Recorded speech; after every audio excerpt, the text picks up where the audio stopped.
We are now fighting the BJP, the RSS, and the Indian state itself. We are now fighting the BJP, the RSS, and the Indian state itself. ये आपने video देखा और video में राहुल गांधी है। उनका एक बयान है जो काफी ज्यादा सुर्खियों में है। ये वही बयान है जिसमें उन्होंने कहा है कि वह न केवल बीजेपी और आरएसएस से बल्कि भारतीय राज्य से भी लड़ाई लड़ रहे हैं। ये बयान काफी चौंकाने वाला है और सियासी गलियारों में काफी ज्यादा हलचल मचा दिया है और कहीं ना कहीं इस पे विपक्ष को मौका भी मिल गया है। वहीं देश के एक बड़े नेता और विपक्ष के चेहरे से ऐसी बातें सुनकर लोगों के मन में सवाल उठ रहे हैं कि आखिर राहुल गांधी का इरादा क्या है। वहीं राहुल गांधी अक्सर अपने बयानों को लेकर चर्चा में रहते हैं, लेकिन इस बार का बयान उनकी समझदारी और इशारों पर गंभीर सवाल खड़ा करता है कि क्या वो भावनाओं में बहकर बोल गए या फिर यह एक सोची समझी रणनीति है। उनके इस बयान से यह आभास हो रहा है कि वह अपनी बात को बहुत ही गंभीर तरीके से रखना चाहते थे। वहीं कहीं न कहीं राहुल गांधी का भारत राष्ट्र से लड़ने की बात कहना कई सारे सवाल खड़ा करता है। भारत राष्ट्र जिसे संविधान के अनुच्छेद 12 में परिभाषित किया गया है, का मतलब केवल सरकार या फिर पार्टी से नहीं है, बल्कि यह देश की सभी संवैधानिक संस्थाओं और व्यवस्थाओं का प्रतिनिधित्व करता है। इसका मतलब उन्होंने सीधे तौर पर पूरे तंत्र के खिलाफ संघर्ष की बात कही है।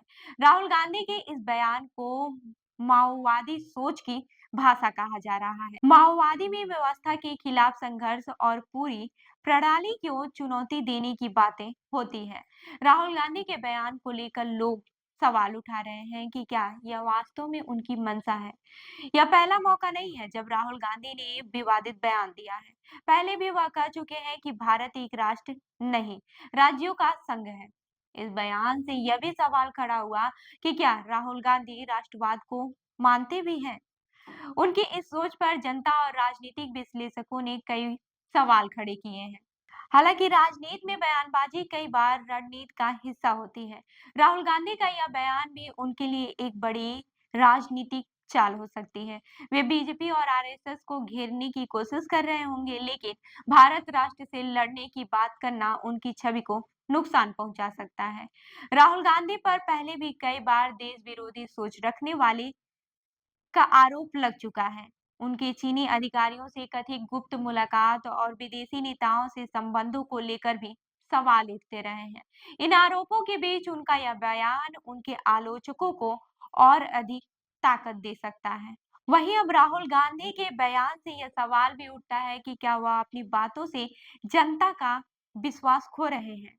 एक और जहां वह सरकार की आलोचना करते हुए खुद को एक मजबूत विपक्ष के तौर पर पेश करने की कोशिश कर रहे हैं, वहीं दूसरी ओर ऐसे बयान उनकी साख पर असर डाल सकते हैं। यह स्पष्ट नहीं है कि राहुल गांधी के इस बयान के पीछे उनकी क्या मंशा है।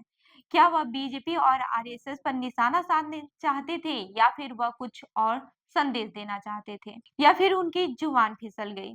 और राहुल गांधी का ऐसे इस तरह से बयान देना उनको सवालों की कटघरे में खड़ा कर सकता है।